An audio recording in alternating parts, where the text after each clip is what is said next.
Most of us are familiar with the biblical story of Moses, the Hebrew infant who was rescued from the Nile River by the daughter of Pharaoh. But who was this brave woman who defied her father's decree and saved the life of an innocent child? Why did she bother risking her own life?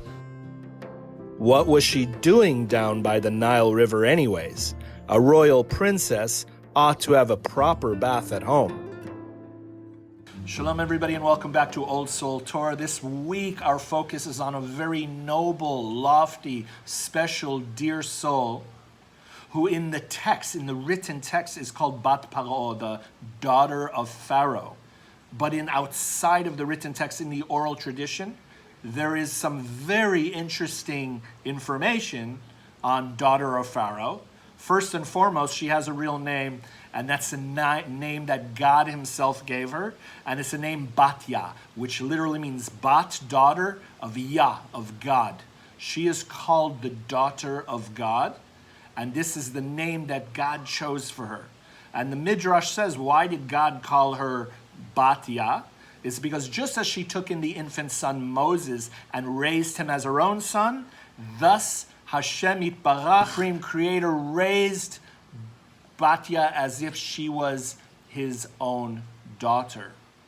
But more than that, Batya raised Moses in a very, very, very special way. And a lot of who Moses would become later in life was to the merit of who Batya was and how she raised him. Imagine he was being raised in an Egyptian household, but by a daughter of God, one who knew God, one who came to serve God. We asked earlier the question, what was she doing bathing by the Nile anyways? Why did she have to bathe in the Nile when she had coming from a royal family, you have a bathtub at home. We know that they had bathtubs in ancient Egypt. So what was she doing bathing by the Nile? And the answer is she was using the Nile as a mikveh, as a way to bathe, a way to convert into the monotheistic tradition of the Hebrews.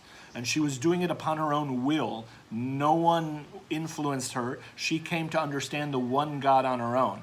And that's why she was in the Nile to begin with when she found baby Moses. We learn in our tradition that when Moshe was born in the home of Yocheved and Amram, the home of his biological parents, it says that the house was full of light upon his birth, that the room filled with light. And this was on the merit of his parents, Yocheved and Amram. What Batya did is very, very interesting, spiritually speaking, is she taught Moses, how not to just externalize this light, meaning make it something that is external to your being, but how to bring it into your being, how to embrace and embody this divine light, this divine presence, so that Moshe would be able to radiate this light from the inside outward. And this we see a reference in the Talmud. There's a reference to Moses. And it's a very interesting reference. It says, refers to Moses as he whose countenance shines like the son of Batya. So two interesting references is that his countenance had a shine. We even see later in the text when he comes down from Mount Sinai, it's shining so brightly that he has to wear a veil in order for the people to look directly at him. But the shine, the light, his inner light that began to radiate outwardly was attributed and accredited to Batya. And so one of the things that we learn about the way Batya raised Moses is the internalizing of this divine presence or of the light. And what does this mean essentially is that you learn to use the presence of God within you as a source of wisdom and enlightenment. Meaning when you can embody God, not just as an external reality, but something internally, it becomes your source of strength, your source of guidance, your source of wisdom. You can hear God's voice and God's instructions, and it becomes your source of enlightenment, meaning you don't just see the world through physical eyes, you see it through God's eyes. What we learn about Batya eventually is that She was at the original Pesach Seder, the original Passover that took place while they were still in Egypt. She attended, she was present, and joined them in the exodus of Egypt. So she became essentially an Israelite. And one of the things that the Talmud says is that there are 10 people who escaped physical death, so to speak, and just walked into paradise. Instead of experiencing an entire death, while they were still alive, they were able to earn and merit paradise, Gan Eden, the Garden of Eden. And one of the 10 noble souls was Batya herself.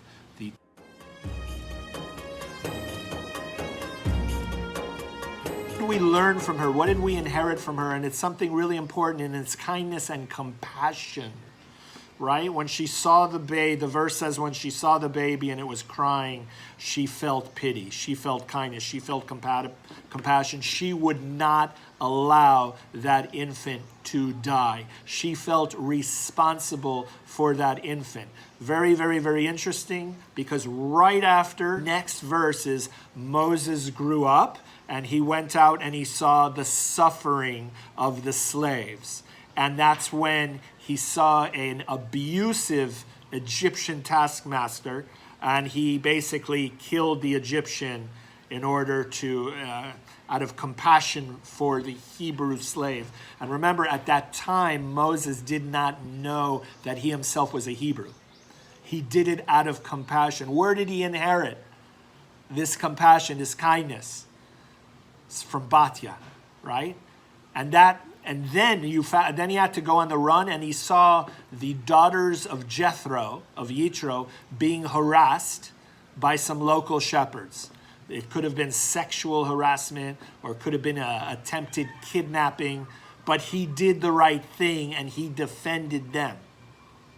And then later, he's in the same parsha, this is all in this week's parsha, he's out as a shepherd of Jethro. He's taking care of this flock, and one of the sheep goes astray and gets lost, and Moses stops everything to rescue and to go after that sheep. That is when he encountered the burning bush. That is when he was told who he was and what his mission was. That is when he was given the appointment of being the Redeemer of Israel. And all of this happened because, what does the Midrash say? What does the oral tradition say? Because God was able to see his sensitivity to one of the lost sheep of the flock. If Moses had the compassion and kindness and sensitivity to one of the lost sheep amongst the flock, what a great leader he would make. That qualified him as a leader of Israel. And again, where did he inherit this midah, this attribute of compassion and kindness? From his mother Batya. Until this day, throughout all of history, until this day, look at the nation Israel.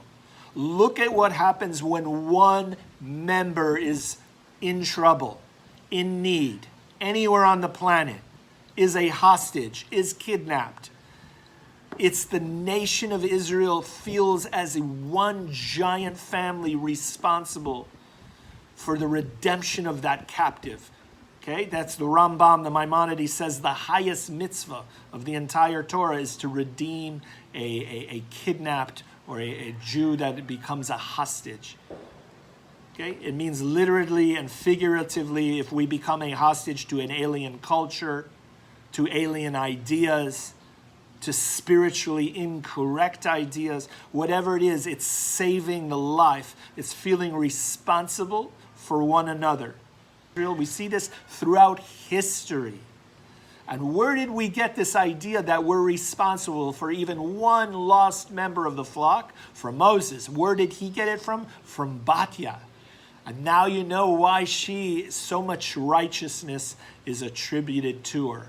All the compassion and kindness. It doesn't matter if you're a Jew or not Jew, it doesn't matter. When Moses saved the Hebrew, he didn't know it didn't matter if it was Jew or not Jew. When he saved the daughters of Yitro, Jew or non-Jew, didn't matter. right? It's this idea that we're here to fix the world. We're here to heal the world. We're here to help repair a very fragmented existence and world.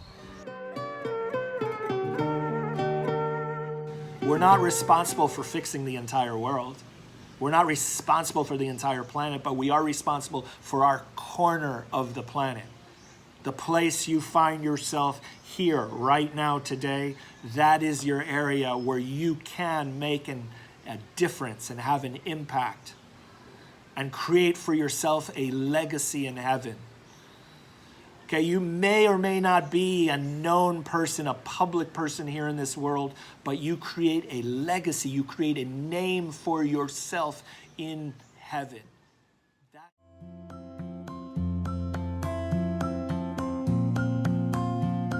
So in the Midrash, Kohelet Rabbah, chapter 7, verse 3, there's a very interesting teaching that a person actually has three names.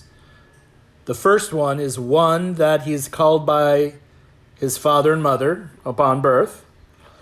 Second, one that people know him by, that means his reputation. And one that he acquires for himself. The question is, what is the difference between the third and the second?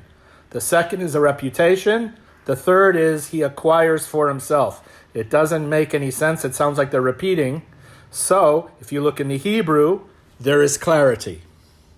You will see in the Hebrew, it's a very different translation. Ve'echad shekar'u lo besefer toldot briato, which means, it's very hard to translate into English. We put it in the Google translator and it said, one who is called in the book of Chronicles, his covenant. This book of Chronicles is mentioned in Genesis in the opening chapters of creation, the Chronicles of Man. We talk about it in the rabbinic tradition as the book of life. And it's like God keeps a records of everything that ever happened on everybody that ever lived. And there's this idea that each person has a covenant with God. Besides the Torah covenant, we have a soul covenant. What we're supposed to achieve and the purpose by which we're coming in the world, and the covenant is reviewed before we come into the world. So going back to the original teaching, if you look at the third verse, we can correct it now. The one that he acquires for himself in heaven, meaning this is the name by which heaven knows him by when he leaves this earth.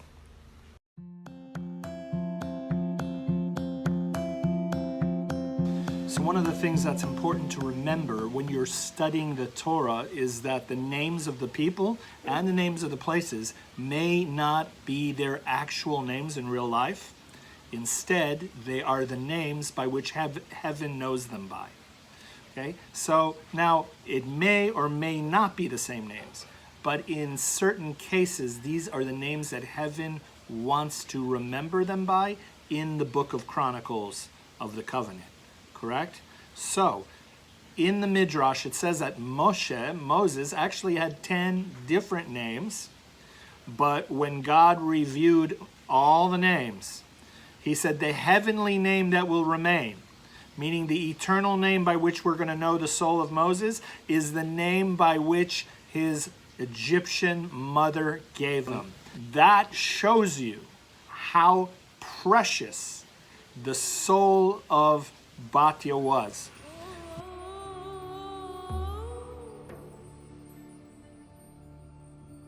Last thing, there's a famous midrash about Batya. When she did find the basket with Moses in it, it said she couldn't reach. The midrash, the oral tradition, says she could not reach the basket, so God performed some miraculous bending of the laws of nature, and her arms stretched so she could reach the basket and save Moses. The rabbis debate whether this should be taken literally or figuratively, or symbolically, right? But we can say that if you were to understand this on a metaphoric level, it means nothing is beyond reach. When you're going to do something great in this world, and I mean something that with compassion and kindness, to make a change in this world, and you partner yourself with God, then nothing is beyond reach. Remember about Batya, she didn't just adopt Moses, but even before she discovered Moses as an infant, she had already adopted the faith of the Hebrews, the faith of Israel, the God of Israel. She adopted the entire way of looking at the world. And when she did that, partnering with the Almighty, nothing was beyond reach for her.